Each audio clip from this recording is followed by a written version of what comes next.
As a renowned speaker, author, and television personality, Mr. Brown has risen to international prominence by delivering powerful messages championing greatness over mediocrity. There are not a lot of mediocre people here, but he's born a twin in a low-income Liberty City in Miami, Florida. His brother Wes were adopted when they were 6 weeks old, Miss Mamie Brown. Ms. Brown was a single woman who had very little education or financial means, but a very big heart. As a child, Mr. Brown was mislabeled by confused teachers, clearly. There are a few people here who know what I'm talking about. Teachers, yeah, you know what I'm talking about. He went on to clearly overcome that stigma.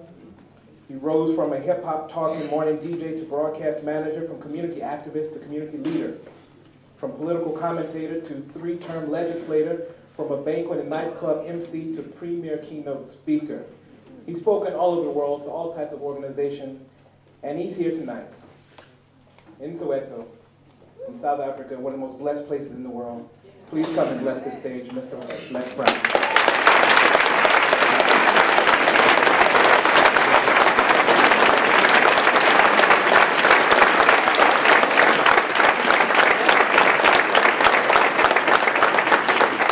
Thank you so much, Timothy. It's Mitzi, you just broke my feelings, you know. You just broke me and the brothers down, you know.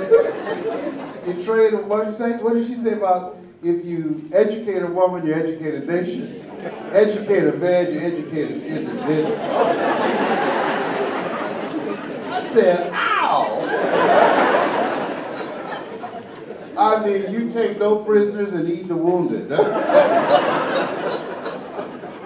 I'm going to take that back to the States. Yeah. I want to first of all, thank all of you for being here. To Mitzi, the CEO, I want to wish Mitzi, thank you for the work that you did and making this happen.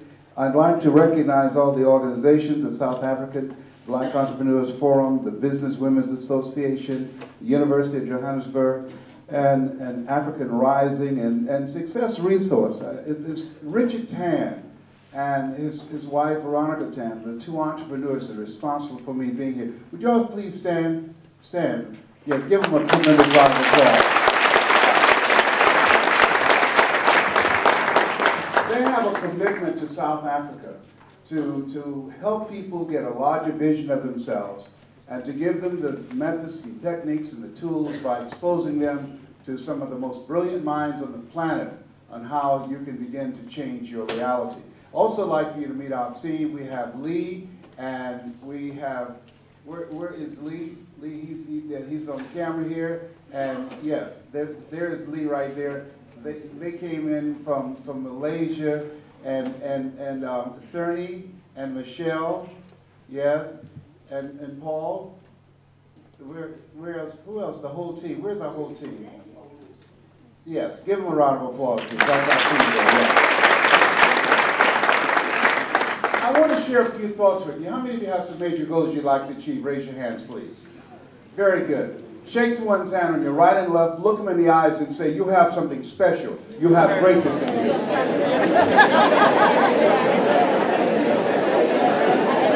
know if anyone on my left. You can go to the right. Very good. I like to ask that question, how many of you have major goals? And usually the majority of people raise their hands. But I want to ask you another question. Because last year this time I would not be able to give this presentation. Last year this time I was re-diagnosed with cancer, which I beat 17 years ago. My PSA, which stands for prostate-specific antigen, was 1,850. 1 to 4 is normal. And cancer had eaten 40% of my T1 vertebrae. But because of God's grace and mercy, I'm cancer-free, debt-free, and promised.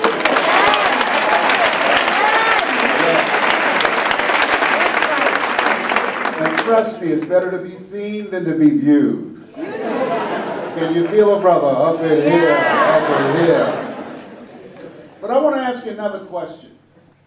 As I was reflecting on my life after getting a variety of treatments, traditional medicine and alternative methods and techniques. I want to ask you another question. As I was reflecting on my life, how many of you know, and I know you've done things you feel good about, things that you're proud of, but how many of you know if you had your life to live over again, you could have done more than what you've done thus far? Raise your hands, please. Now, that proves the point that what we do and what we accomplish in life is only a tip of the iceberg of what's possible for us. Everybody say with me with conviction, live full. Live full. Die empty. Die empty. Say it again, live full. Live full. Die empty. Die empty. After having 238 radiation seed implants and reflecting on my life, I was reading some words by Dr. Howard Thurman. Dr. Thurman was an advisor to Mahatma Gandhi, to Dr. Martin Luther King Jr. Dr. King Sr. said, Howard, I want you to work with my boy. He wrote some profound pieces. Deep is the hunger, the voice of the genuine, the centering moment. And one night around 3 o'clock in the morning, I couldn't sleep. I read these words. He said, the ideal situation for a man or woman to die is to have family members praying with them as they cross over. He said, but imagine, if you will, being on your deathbed and standing around your bed, the ghost of the dreams, the ideas, the abilities, the talents given to you by life and you for whatever reason. You never went after those dreams. You never used those gifts. You never used those talents. You never used your abilities to do more. There they are standing around your bed looking at you with large angry eyes saying, we came to you and only you could have given us life. And now we must die with you forever.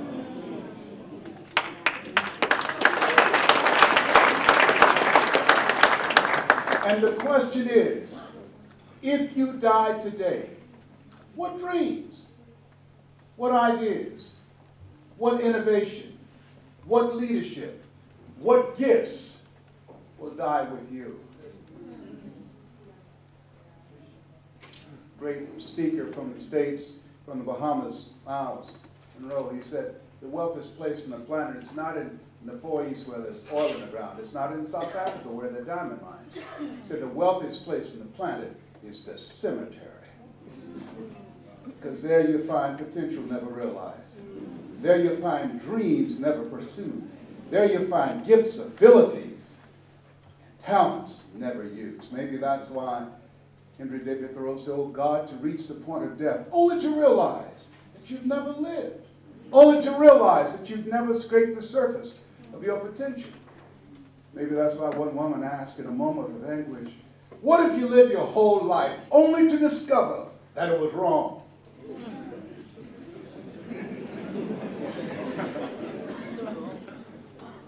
That it was wrong. You have something special. You have greatness within you. But greatness, it's not your destiny. Greatness is a choice that you must make deliberately to reach beyond your comfort zone. Why is that important? Because in order to do something you've never done, you've got to become someone you've never been.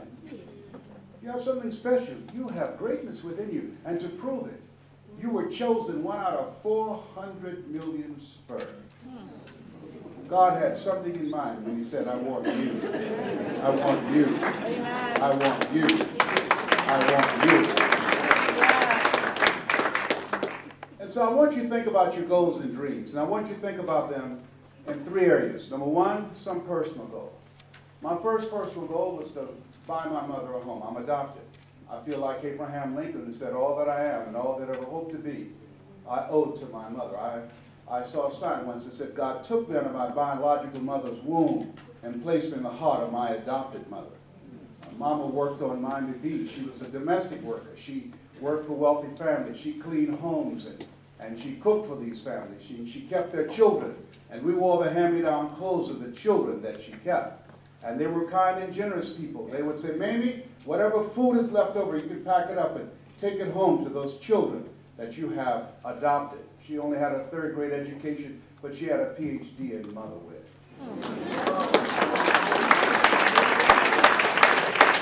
And my mother not only was she a great cook, but she could bake too. My mama could fix a sweet potato pie so good you couldn't eat it with your shoes off. You had to take your shoes off so you could wiggle your toes. And when we were walking around these big, beautiful mansions on Miami Beach, I used to say, Mama!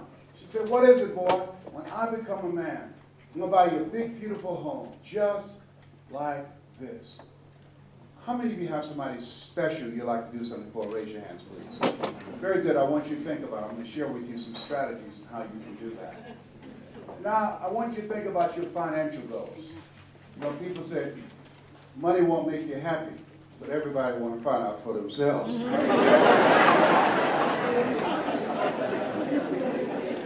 A friend of mine named Rita Davenport said, money ain't important, but it's right up there with oxygen. And let me tell you something, fellas. Even if you're as homely as I am, you got some money, women will find something cute on you. Oh, he's got earlobes like Denzel Washington. I used to be so broke I'd walk past the bank and trip the alarm. Creditors would call the house, my children would answer the phone and say, my daddy say he ain't home. Everybody repeat after me, please. I'll never be broke again. I'll never be broke again. I'll never be broke again. I'll never be broke again. I see that for you. Thou shalt decree a thing, it shall be established unto you. You will never be broke again. Never, ever, ever. You will always have more than enough money to spare because that's in your destiny. Give yourselves a round of applause.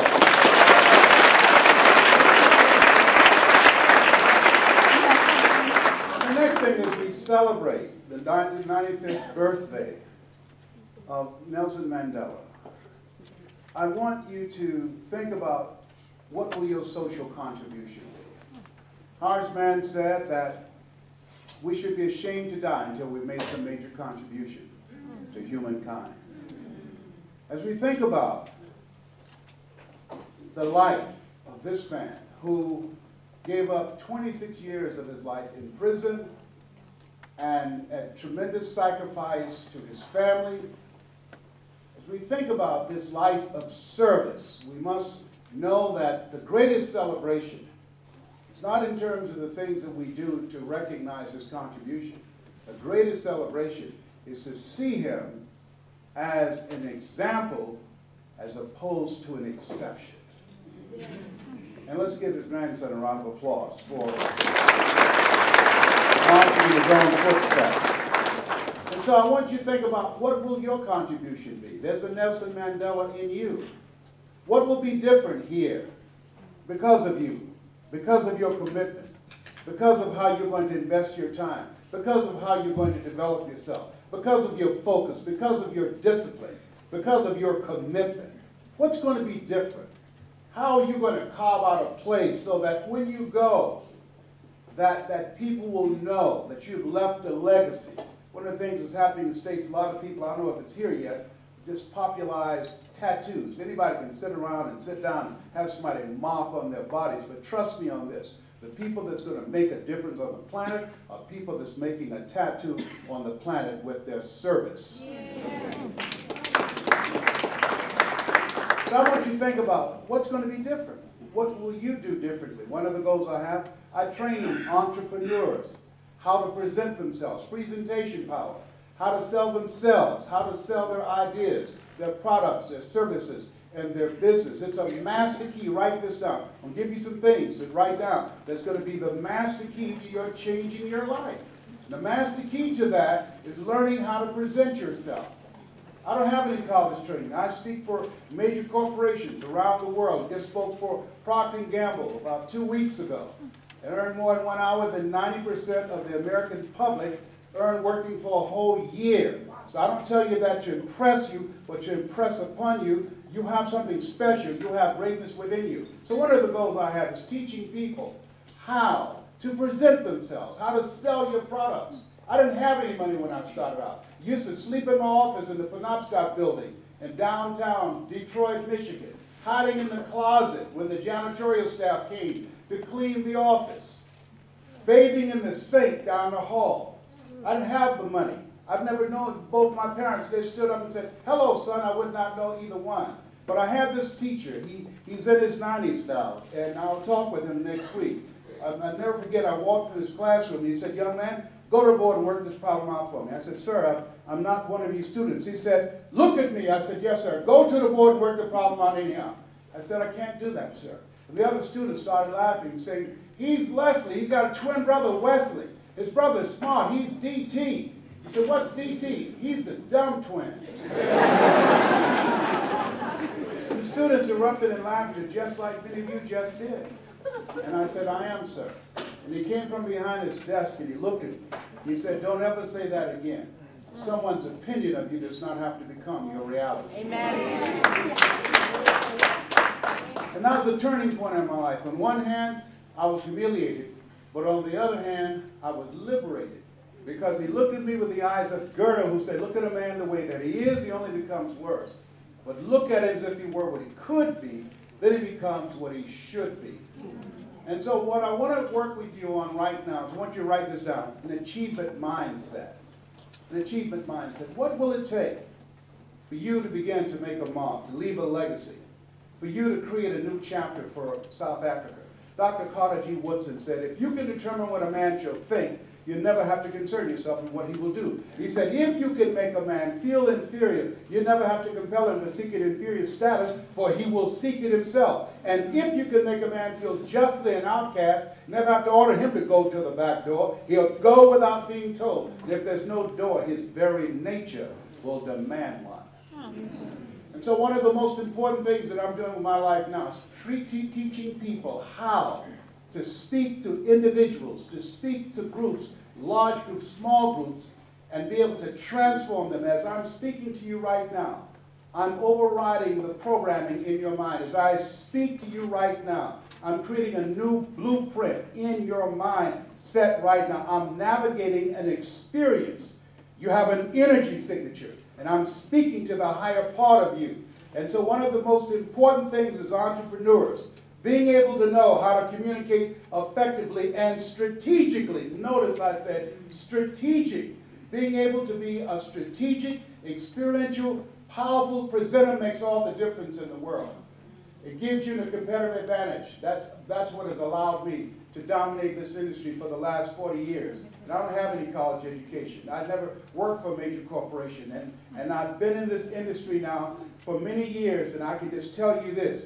You have the abilities to do more than you can ever begin to imagine. I'm amazed at the genius, the talents and abilities, the people that I've ran into. And the reason that a lot of people are failing is because they don't know that they don't know, and they think they know. And so as you look at your goals and look at your dreams, you want to develop a strategy on working on your mindset. And because you showed up here for Nancy, and I'm going to give all of you a gift, I'm going to send something to you that if you watch this on a regular basis, it will change your life. Trust me on this. As I'm speaking to over 80,000 people in the Georgia Dome, it's called It's Not Over Until I Win. I want you to write this down. yes@lesbrown.com. Email me and do it within the next 24 hours, and I have my staff send this out to you as a gift. And as you watch this on a regular basis, it's going to begin to reprogram your thinking. One of the most important things you want to do right now, write this down. What you think about, you bring about. What you think about, you bring about.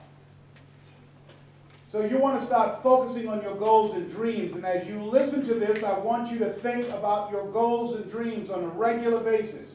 You're going to get some major breakthroughs with less than 90 days as you do this, because it's going to create a shift in your thinking. Here's something else. Protect your mind. Protect your mind. Don't expose yourself to the pollution that's out here that other people are bringing to you. Avoid head trash. You're in a very challenging situation when you're around a lot of poverty, when you're around a lot of people that have lost hope. You got to protect your mind. And the things that are said, why? Because words are powerful. My favorite book says death and life is in the tongue. It doesn't say life and death is in the tongue. It says death and life is in the tongue. Why? Because most people speak death. I want to give you an example of this, and then I'll continue. I want Dr. Julie Van Putten to come up, because she was 10 years old. Come up. She was 10 years old in the Detroit school system, and she was career time, and they were are you coming up? Thank you very much. And so she was asked a question by a teacher, what do you want to be when you grow up? And what did you say to the teacher? I said that I wanted to be a doctor. And what did the teacher say to you? The teacher said to me, that's probably not the best thing for you. How many have ever been told that you couldn't do something? Raise your hands, please. Let me share with you how detrimental that is. And why my favorite book says, faith comes by hearing and hearing and hearing. What is your name, sir? Tony? Tongai. If I said to you, Tongai, you can't have your dream. Somebody else has to come along and say, Tongai, you can. Tongai, you can. Tongai, listen, you can do that. Don't listen to him, Tongai. Somebody else has to come along and say that 16 times to neutralize that one time. That's why, ladies and gentlemen, we have to protect ourselves from head trash. So how did that impact your life after that conversation? I really just believed it. At that point in time, I really said to myself, well, they know better for me than maybe I know for myself. Continue. So what happened? And at that point in time, I had to make a decision. What was I going to do with my own life? And I made the decision that I would become an educator. They said, why don't you become an educator like your mother? Or you speak really well. Why don't you think about being a counselor? So I went to school and I went to college, and that's exactly what I did. And so she, based upon what was said to her, let us say together, the power of the word. Power of the word. What happened then? At that point in time, I went to college, and that's what I did. I became a health educator, and I got a master's in health education, and I went and I got a master's in counseling, and I just started having my life. I went along my life, but deep down inside, I knew that I wanted to be a physician. Now something else is going to come up here. Let us say together, I want to be a channel. To make a difference in people's lives. I want to speak life. How many want to speak life? Raise your hands, please. Very good. So she met someone. She met someone. And what happened in that conversation? In that conversation, the person looked at me and they said to me, after I was working for years and years, they said, you know, you have always wanted to be a physician. Why didn't you do it? And I said, you know, I didn't think I could do it. I had great grades. I had done extremely well in school. But what I did at that moment in time was that I incorporated into my life the disbelief that that person had for me. Because they said that I couldn't do it, then I believed in my own life I couldn't do it. And then continue. So You go ahead. No, I want you to tell me what happened. No, you go right ahead. No. And so he spoke to me in a moment, and he said, you can do anything that you want to do. And in a moment, it was like a spell was broken. And that spell, after that, I went back to school, I started looking and looking at courses and deciding at that point in time that that was something that I wanted to go after, and that was something that I wanted to do. And at 27, at that point in time, by this time I really said, why should I do this? I'm too old now. And he said, no, you will be that old anyway, so you might as well go ahead and go after what you want. Yes. And so it took me about 2 to 3 years to go back, but I went and I did my coursework, and because I had done extremely well in school up to that point in time, what happened was when I went to apply, I actually ended up getting a scholarship at a number of different schools, a full scholarship for an MD PhD program. And actually, I was able to start medical school when I was 42. So one of the things that I say to women, you're never too old. You know, one of the things that happens to us in our lives is that we give up our power. We give up our power to people who say we can't. We give up our power to individuals who say that, you know, this isn't for you. You have to do what you need to do for your family. We give up our power because we always think it's somebody else's turn. But one of the things that I say to women is take back your power. Be really clear that before you can do for anybody, you really have gifts, you have talents, you have abilities, you have skills, you have things that you can do in your own life. And you've been given a charge. You've been given the nurturing role, first to yourself. And many times in our quest to help other people, we give up the power that we have in our own life. In my life, I made the decision that, no, it wasn't my time yet. No, somebody else had to go first. No, I couldn't do something because I let somebody else's opinion of me become my reality. And the truth is, if you say you can't, you can't. If you say you won't, you won't. But you always have the ability to do much, much more than you can. And it's never, never too late to start. So I say take back your power. In my case, it wasn't too late. I went into medical school actually when I was 32 years old. And I finished after I was 40. And it was a wonderful experience because I never saw in my life that I could be a physician, that I could be a scientist. I ended up earning an MD in family medicine, fellowed and boarded in that, a PhD in epidemiology and outcomes research. And had I listened, had I kept listening to the lie that someone had placed on my life for 14 years, I would have never gone after my dream. So you can. It's not too late. For you, the dream may be to have your business, to own your own bank account, to see a child go to a certain school, to be able to save to get something that's very important, maybe something that will give you another opportunity. And what I say to you is, stand where you are now. Learn that it's not too late to learn. One of the things that I ask myself every single day is, what do I know today that I didn't know tomorrow?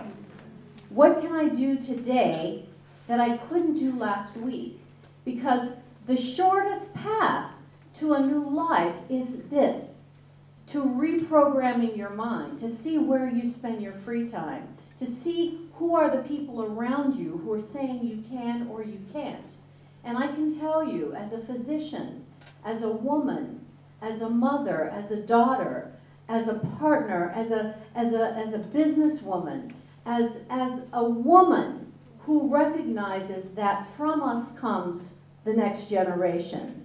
We must heal our own lives. We must look not just at what's in front of us, not just what's in our hand, but what's in our heart, and recognize that we have a responsibility to ourselves to let the flames of promise, of future, of tomorrow continue to grow, continue to flame brightly, so that we can create another tomorrow, not only for ourselves, but for our children. Thank you very much.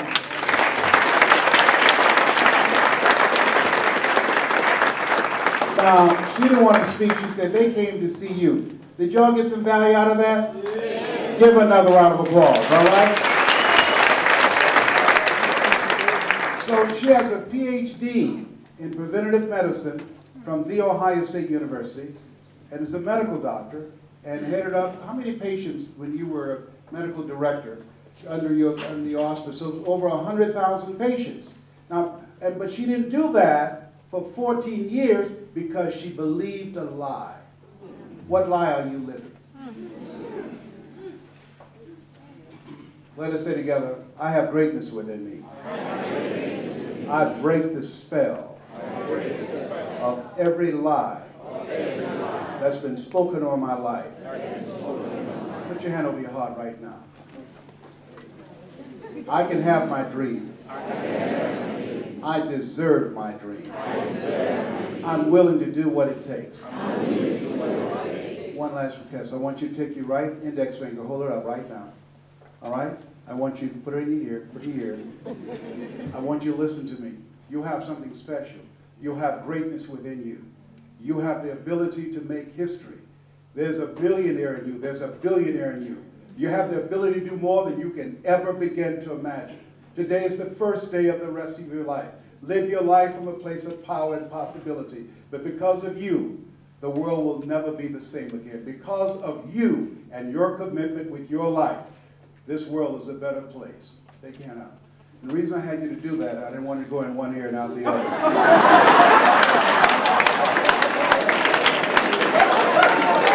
Oh, behave. I got you that time, but let the record show. All right. Now, so as you look at your dreams, look at where you want to go with your life, and as you look at your personal goals, your financial goals, and I want you to think about your financial freedom number, that once you earn that, it will alleviate a lot of stress in your life. Once you earn that, you'll be able to do things for your family and the people you care about and the causes you believe in. Once you earn that, it'll put your life in a different place.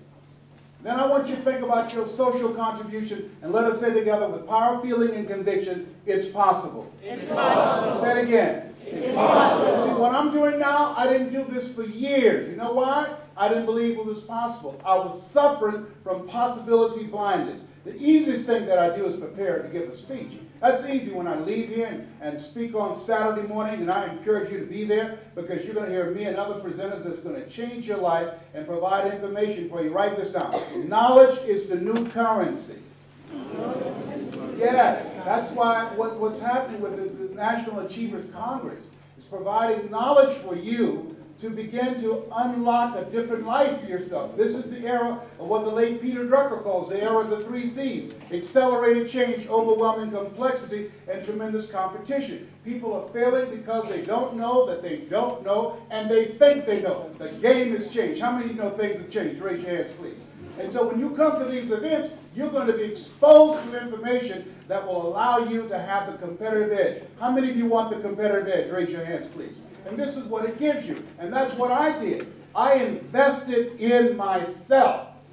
You don't get in life what you want, you get in life what you are. And as a result of that, transforming my mindset, I began to believe that it was possible. And the thing is, and why I had Dr. Julie come up, the goal is to train 100,000 voices of hope outside of politics and outside of religion, both of which I believe polarize and divide people unwittingly. And the reason that I want to do that is that as you can begin to speak, you can give people hope. When there's hope in the future, it gives you power in the present. That's number one. Number two, encourage people to increase their knowledge and their skill set. There's not a shortage of opportunity. There's a shortage of capacity to take advantage of the opportunities that are available or to create opportunities. And the third thing, and this is very important what you're doing right now, create, and write this down, collaborative, achievement-driven, supportive relationships. I would not be here were it not for Richard and Veronica Tan. That's in the collaborative, achievement-driven, supportive relationship. They know this is in my heart. They know I want to be here.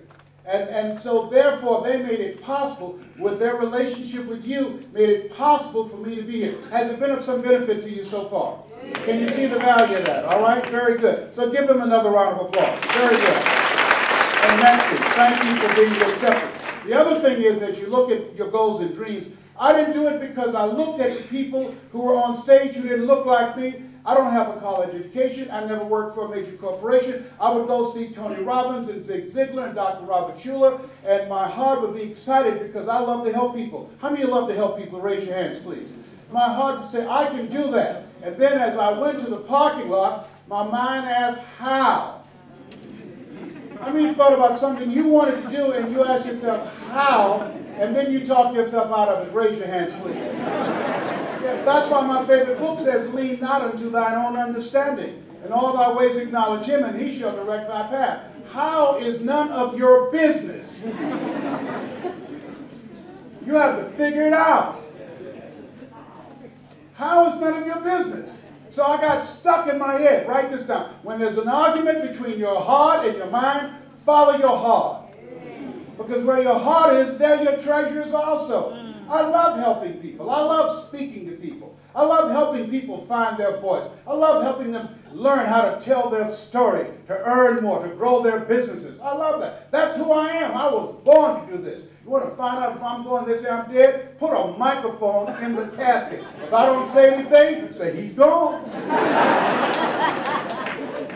Now here's another reason I didn't do it. You know why I didn't do it? Because it's hard. hard for me to learn how to communicate to get access. Let us say together, access. See, your ability to communicate gives you access. That's what happened in the presidential election in the United States. President Barack Obama, he was a communicator. He can communicate, and he can galvanize and organize people. Does that make sense? Yes, Mr. Washington said, Mr. Brown, yes, sir. He said, develop your mind and develop your communication skills, because once you open your mouth, you tell the world who you are. That's why it's very important to learn how to become an effective communicator. And so it was hard. How many of us decided not to do something because it was hard? Raise your hands, please. Very good. Write this down. This is going to change your life, and post it someplace where you can see it. If you do what is easy, your life will be hard. But if you do what is hard, your life will be easy. If you do what is easy, complain, talk about the odds, talk about the government, talk about the circumstances, talk about you don't have any money, talk about I failed in the past, we can't do it, I don't have the support. If you do what is easy, anybody can complain. There's never been a statue erected to a critic. If you do what is easy, your life will be hard. But if you do what is hard, your life will be easy. Let us say together, it's possible. It's possible. I can have my dream. It's necessary. It's necessary. See, you don't want to be casual about your dream. If you're casual about your dream, you'll end up a casualty. You've got to decide that it's necessary. Here's something else. Upgrade your relationships. Upgrade your relationships. Write this down. OQP. Say OQP. Only quality people. You want to change your life? You got to look at the people in your life and ask the question, what is this relationship doing to me? Am I growing mentally, emotionally, and spiritually? There's some people, if you never saw them again, it'll be too soon. Well, can I change them? No. It's a full-time job changing yourself. There's some people that's so negative they can walk into a dark room and begin to develop. Oh, behave. Whatever.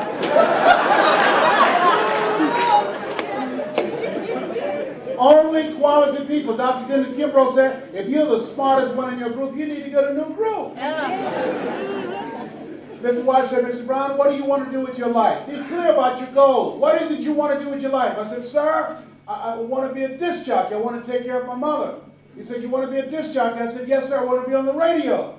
He says, good. He said, develop your mind, develop your communication skills, and upgrade your relationships. I said, yes, sir. He said, I want you to start working on your format. I said, wait a minute, sir. I want to be a disc jockey. I don't have a job yet. And then he quoted Whitney Young. He said, it's better to be prepared for an opportunity and not have one than to have an opportunity and not be prepared. So let us say together, I expect to live my dream. And so what he told me to do, he told me to practice. He told me to visualize and see myself on the air. He gave me some books to read, 10 to 15 pages of something positive every day. I encourage you to do that. Why? Because they did a study of some 3,000 top achievers, Brother Mandela. And here's what they discovered, that 85% of them reached their goals because of their attitude, 15% because of their aptitude. Your mindset, an achiever's mindset, is very important. And so as you look at your goals and dreams, let us say together, I can do this. I can do this. And so what happened was that I began to work on myself, listening to motivational messages on a regular basis. And I came to it. I said, sir, I've done the things that you told me. I visualize myself every day on the air. I practice. I said, I'm ready. So I said, okay, Mr. Brown. So I said, you can go on out into the marketplace. I went to apply for a job on Miami Beach. Milton Butterball Smith was the program director of WMBM radio station. Hello, Mrs. Butterball. How are you, sir? My name is Les Brown, sir. I like to be a disc jockey. Young man, you have any journalism in your background? No, sir, I don't. Have any experience? I said, no, sir, I don't. But just give me a shot, sir. Let me audition for you, sir. Let me show you how good I am. He said, no. We don't have any job for you. How many have been rejected? Raise your hands, please. I was devastated with rejection. I went back to Mr. Washington and said, Mr. Washington, they said no. He said, don't take it personally. Most people are so negative, they have to say no 7 times before they say yes. He said, you got to be hungry. Let us say together, you got to be hungry. He said, go back again. I said, yes, sir. I went back again. Hello, Mr. Butterball. How are you, sir? My name is Les Brown, sir. I'd like to be a disc jockey. He said, I know what your name is. Weren't you here yesterday? I said, yes, sir. Didn't I tell you no yesterday? I said, yes, sir. He said, then why are you back today? I said, well, sir, I didn't know whether or not somebody was fired or somebody was laid off, sir. He said, nobody was fired or laid off. Now get on out of here. I came back the next day, talking loud, looking happy like I seen him for the first time. I said, hello, Mr. Butterball. How are you, sir? My name is Les Brown, sir. I'd like to be a disc jockey. He said, I know what your name is. Weren't you here the last 2 days? I said, yes, sir. Didn't I tell you no the last 2 days? I said, yes, sir. He said, then why are you back today? I said, well, sir, I didn't know whether or not someone got sick or someone died, sir. He said, no one got sick or died. No one was laid off or fired. Don't you come back here again. I came back the next day. Talking loud, looking happy like I was seeing you for the first time. I said, hello, Mr. Butterball, how are you? He looked at me with rage. He said, go get me some coffee. I said, yes, sir.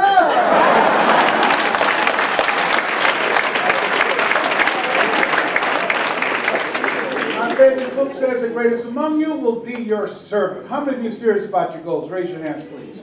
Write this down as entrepreneurs. Provide more service than you get paid for. Provide more service than you get paid for. This is what gave me the competitive edge over all the speakers who had more money than I did, who had the complexion or connection that I did not have.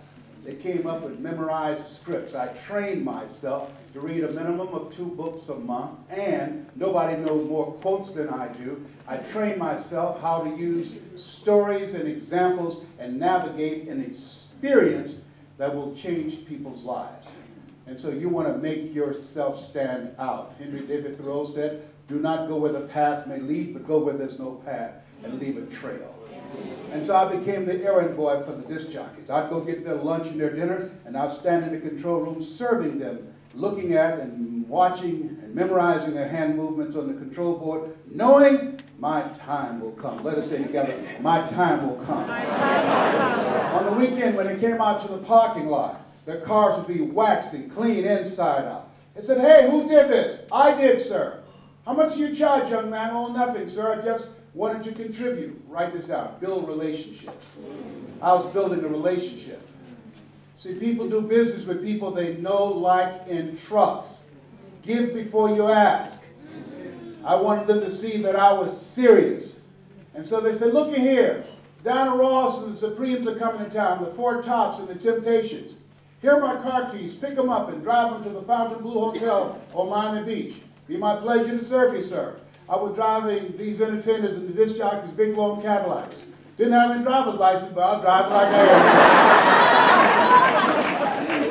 am. Then one day, it was a Saturday afternoon, a disc jockey by the name of Rockin' Roger was drinking while he was on the air.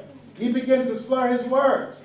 He was stumbling over his words. He was about to fall off the chair. It was a Saturday afternoon, and I was the only one there, looking at him through the control room window,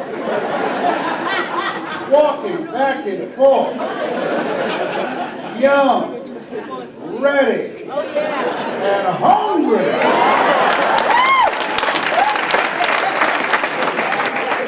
I was saying, drink, Rock, drink. Drink, Rock, gotta go and get him some more if it asks me to.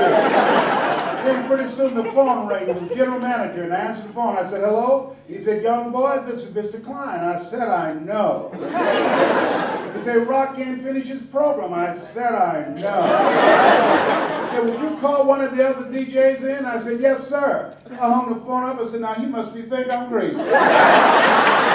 I called my mama and my girlfriend, Cassandra. I said, y'all come out on the front porch and turn up the radio. I'm about to come on the air.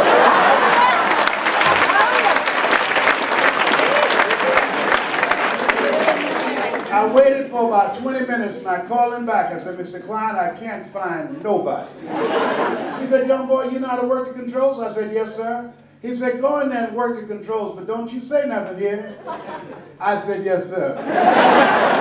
I couldn't wait to get on rock out of the way. I put on a fast record. I said, look out, this is me, LB Triple P. Les Brown, your platter playing papa. There were none before me, and there will be none after me. Therefore, that makes me the one and only. Young and sailor, love to maker, certified, bona fide, dually qualified to bring you satisfaction and a whole lot of action. Look out, baby, I'm your love man. I was hungry.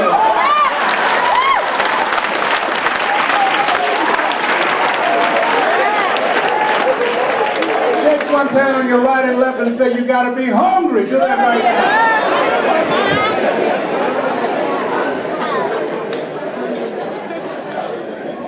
People that are hungry are willing to do the things today others won't do. Yeah. In order to have the things tomorrow others won't have. People that are hungry believe always strive to get on top in life because it's the bottom that's overcrowded. People that are hungry know if you do what is easy, your life will be hard. But if you do what is hard, your life will be easy. I say to you, how many know people who should be here? Raise your hands, please. Who are not? People who should be here that they're not. Raise your hands, please. Let me tell you why they're not here. I only attract millionaires or millionaires in training. Give yourself a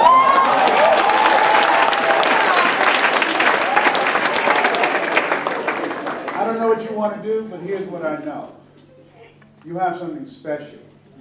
You have greatness within you. I want to thank Richard and Veronica Tan and Menti for making this possible. I want to thank you, ma'am, for being so kind and generous and allowing us to use the facility. And I want to leave this with you. Label, I want to say thank you, brother. I'm looking forward to working with you. This is something my mother used to love to hear me say. I don't know what your goals are. I encourage you, implore you to spread the word about the great work that the National Achievers Congress is doing on this coming Saturday and Sunday. It's life transformative, and I encourage you to be there. And you know, success is not convenient. You have to make room for it. You have to accommodate it. It's at the, what's the convention center? What is it? The Stanton Convention Center, yes.